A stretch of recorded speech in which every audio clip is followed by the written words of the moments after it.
Is the cost of commercially available fertilizer getting too high? Do you find yourself eyeing bags of cow manure at the home and garden center and wondering if it's worth the risk? Are you using your home garden for a small business and need to find a way to fertilize your plants that doesn't break the bank? Well, hello there, good people. Hi, I'm Jason with Green Country Agroforestry, and today I'm going to show you how to make five forms of liquid fertilizer that you can produce right at your own home without any need to go out to the store and get anything. You've got most of the materials that you need to make these things already. Let's get started. Okay, so over here you can see the barrels that have gotten sort of a jumble. Some of them have fallen over. Some of them have developed leaks. They need to be maintained. But these are the barrels that we keep our fetid swamp water, Dave's fetid swamp water, or swamp juice, or whatever you want to call it. It's just liquid organic fertilizer as far as I'm concerned. You gather your weeds, you throw them into a bucket, you put a little bit of sugar, maybe some Epsom salts, handful of dirt or two to get some microbes in there to get things started, top it off with water, put the lid on to keep the mosquitoes out, and then after a couple of weeks, all the weeds have started to rot down. The minerals that they had in them come into the solution, and you've got a pretty good foliar feed or liquid organic fertilizer. I like to use, for this sort of thing, I like to use a lot of accumulators for my fertilizer. So I intentionally plant alfalfa, and I intentionally plant clover, and then whenever I have the opportunity to cut it and throw it into the barrel, I've also got nitrate going in. So I'm producing a decent fertilizer there. But I've stopped using this system. I don't use it anymore, so the barrels are just kind of sitting there, and eventually I'm going to have to just use up the last of it and move on. Of course, I have a different way of providing a liquid fertilizer, and of course it's right over here. All right, so here they are, just enjoying the shade. I know it's not summer yet, but they're enjoying the shade. These guys are my pest control, right? They're my pest control, and they also do a good job of weeding. You may notice. Look, they even mow the grass. On this side, no mowing. On this side, ducks. So they mow the grass. And here is what happens to their water within a few, I guess an hour or so after you top it off with fresh water. Look, it is, well, it's full of, well, they're called waterfowl for a reason. So, after a short amount of time, they hop into their water. They drink a little bit, and then they hop in there, and they immediately go to the bathroom in their water. I don't know why they do it, but they do it. So their water has to be changed out. Well, that water has to go somewhere, and it turns out it's great for fertilizing plants. So I fertilize corn with it. I fertilize squash with it. I fertilize tomatoes with it. We do all kinds of, during the growing season, fertilizing with this liquid organic fertilizer that is a byproduct of our pest control device, because we don't use pesticide, and of course we don't use artificial fertilizer either, because we don't have to. All right, so we've covered fetid swamp water, where we take our weeds and cannibalize our weeds back down into usable fertilizer, liquid fertilizer using our weeds. Personally, my favorite method of doing that is to hold that stuff for about 2 years, if you can, before you use it, because after 2 years, it's done. All of the stuff that can be extracted as a liquid from those plants has been extracted, and all of the rest of it is settled down as kind of a sludge on the bottom. And you just pour that off, so you have your liquid portion, and then you can go ahead and solarize that. It will no longer be anaerobic. And then your solid portion goes into regular compost. And that's a pretty good way to do it. Most of the smell is gone by 2 years out. Otherwise, that's a stinky process. Now here's something else that's a little stinky. Right over here, I don't know if you can tell, maybe I should get this light plugged in, right? Okay, let me turn this light on, and I'll show you what's down here. Alright, and we're just going to go up and over and around stuff. Oh wow, look. There's the spot where I need to plug in at. Alright. There you go.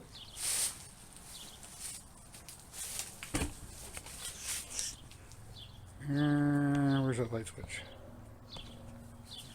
Light switch right here. Ding. Okay, now we can see what we have here is worm bins. This is a worm bin right here. And the way we put this one together was with a large tub to it. I think these are like 27-gallon ones or so. We drilled holes in the top for aeration. The bottom of it also has holes. Let me get you an example here. This one here is currently empty. So the bottom also we put holes in right there, there, all the way across, so it drains evenly out of the bottom.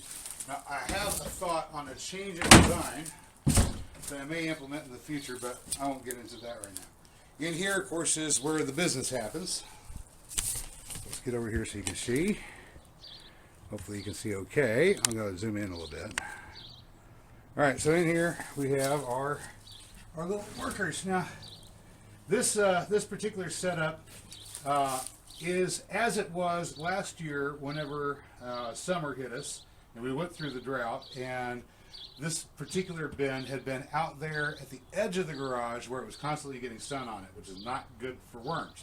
So now it's in here underneath the carport, well underneath the carport, up on pallets where it can't be disturbed quite so easily. All right, and I have not added any worms to it. So this is how well a worm bin can survive an event like leaving it out in the sun during a drought and not doing anything to it for a full season. Yeah, already I'm seeing worms moving. Okay, we got some worms in here. There's a big one right there. There's another one right there on the surface. So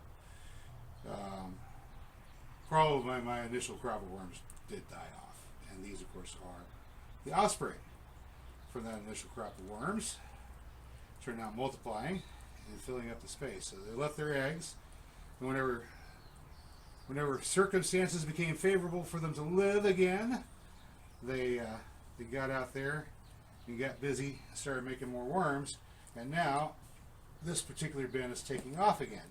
And it's growing in its population and wonderful stuff like that. I'm going to go ahead and wild catch a few more worms to spice this bin back up. Here in about 2 months, we'll be ready to spread it out to a different bin. The material we're using here is sifted wood chips. This is all sifted wood chips, the fines that are in the wood chips. The fines are almost dirt anyway, but they've got all the good stuff in them that was in those tree leaves whenever they first fell from the tree. So all that mineral accumulation that goes into the leaves of those trees out into the bark goes into all that fine stuff. So essentially this is a little bit of shredded wood and a lot of shredded leaves is what this is. Composting down very, very nicely with the assistance of some earthworms. So we're going to go do a little live catch to get a few more worms in here. But before that, I need to empty out the drain, which is why I've got this out at the moment. So here we go. Here's the drain right over here. And the way this system operates is we place something at the bottom of this catch tub that stops the worm bin with the perforations on the bottom from going all the way down to the bottom. I use a couple of bricks, but you can use anything you want. After a while, you'll notice that the liquids from your worm farm get into this bucket. All right, and we're going to go ahead and pour them off to capture them and make use of them.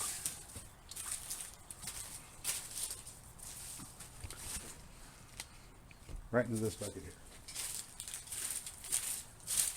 So here we go. The water and of course the worm pee that passes through that system turns into this sort of amber liquid that we call worm tea, and it is loaded with good stuff, beneficial microbes.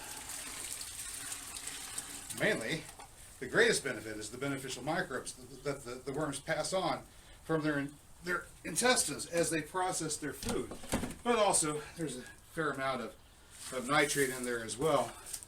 And this makes a good liquid fertilizer. And so when you feed your worms every week or so, if you're doing it regularly, go ahead and check the level inside these bins, and if they need emptying, empty them out, and you will have liquid organic fertilizer for your garden. Now, this is not as high in nitrate as duck manure, but it has lots and lots of things to recommend it, particularly, as I said before, loaded with beneficial microbes, which will supercharge your soil and make it very fertile and productive. All right, so also, whenever you're doing this routine maintenance, once a week, feed, put that back in there. If your bedding is lacking in moisture, then it'll be time to add additional water. Right now, we are pretty moist and even wet in the lower areas, so I'm going to leave it as is. We'll just feed them.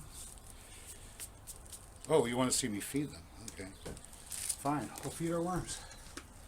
For now, let's put the lid on.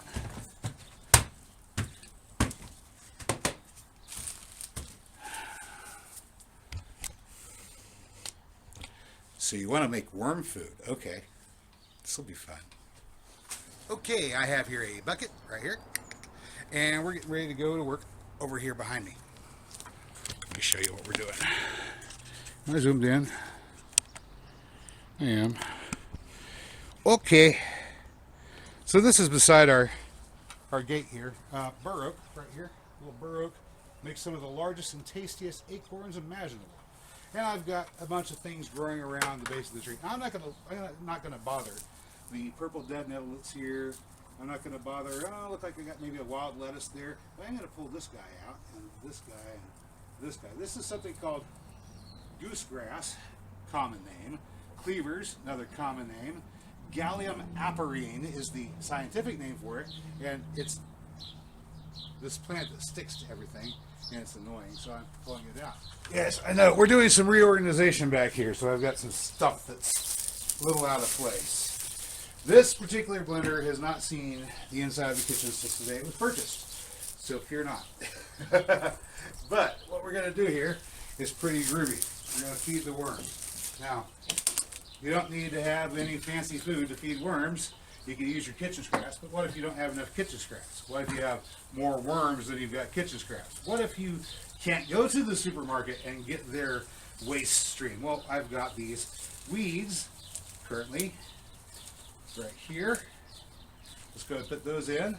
Let's add a modest amount of water. Remember, use rainwater, or if you're using city water, at least make sure that you've had the opportunity for any chlorine or chloramine to outgas from it. Leave it sit out overnight. Here we go.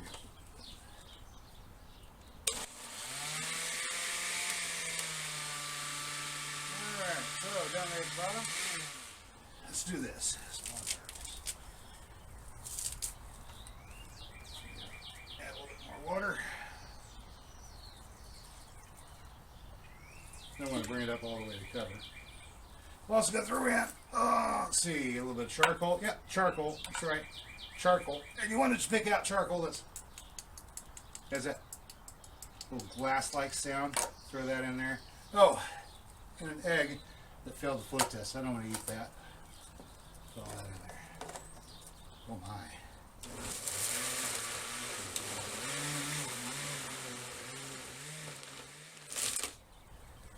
So there we go. We are making a milkshake for worms. Hit like, subscribe.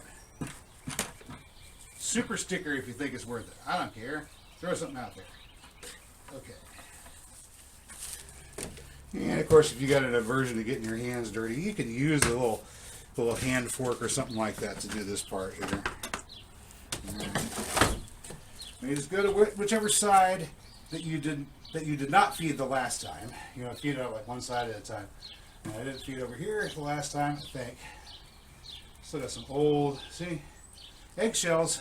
They'll break down eventually, but throwing them in the blender, that's a much better way to get them broken down. Right. So let's get you guys in close so you can see.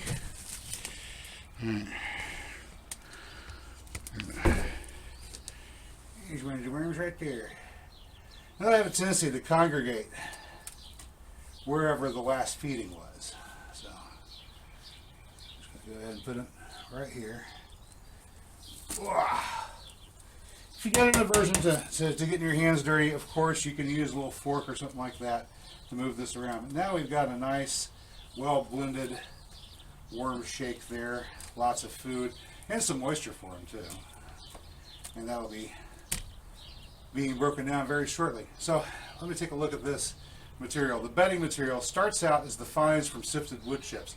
After about a year's worth of the worms working it, it is going to be some of the blackest and most fertile earth that you could imagine planting in. You can use this for potted plants. You can use this for, well, top dress fertilizer if you like. It is great stuff.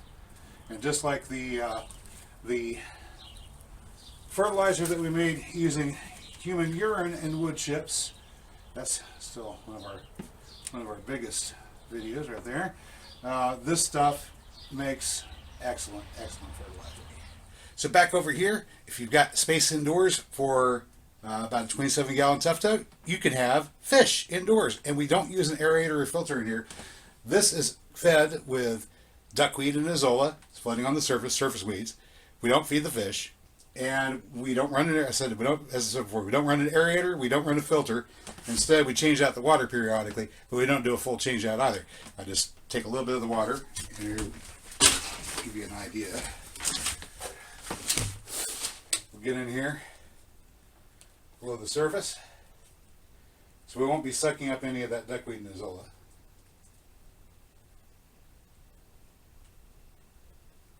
There we go.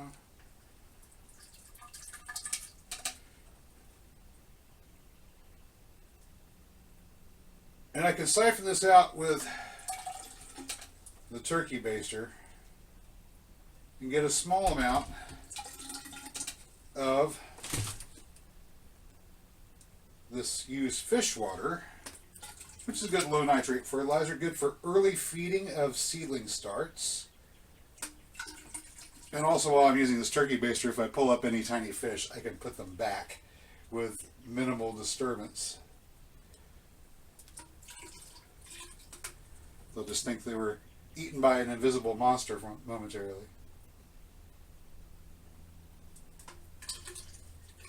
And it doesn't take much. About 200 milliliters should be fine for feeding a 10-20 tray once a week, once you've got your first leaves on.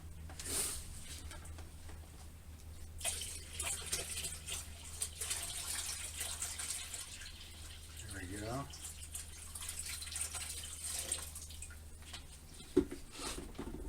All right, Freshers, how are you doing? Oh, yeah, it's served the surface. Now you guys are going to come up and see what it is, huh? All right, here we go. So you can see that water in there is fairly clear, despite the fact that it's been running all winter long with no aerator, no filter. Tons of fish running around, eating, doing what fish do. So they're making baby fishes. They're making manure in the water. But we've got aquatic plants. In this case here, it's a water chestnut that's sucking off soaking solids off the bottom. Okay, my apologies. I don't have my overhead light over the guppy tub right now, so I can't get up close and show you the guppies and the azolla. But I've got other videos where we do that. This is the water that we just got out of there, and you can see how nice and mostly clear that is. It's just mainly aquatic plants taking care of that, and I can tell there is not quite as much green in it as there used to be, and that means that the shrimp are doing their job too and eating the algae out of the water column.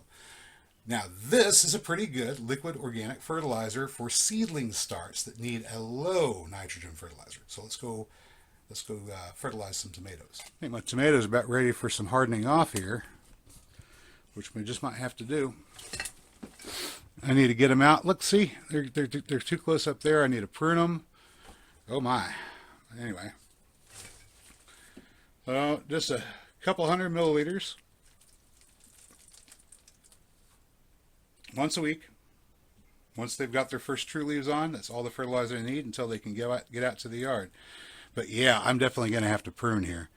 So we're scraping the top, and that contact has allowed a bug to get down here and crawl on the leaf and wreck it. So yeah, it's time to give those a prune up and probably get them started getting acclimated.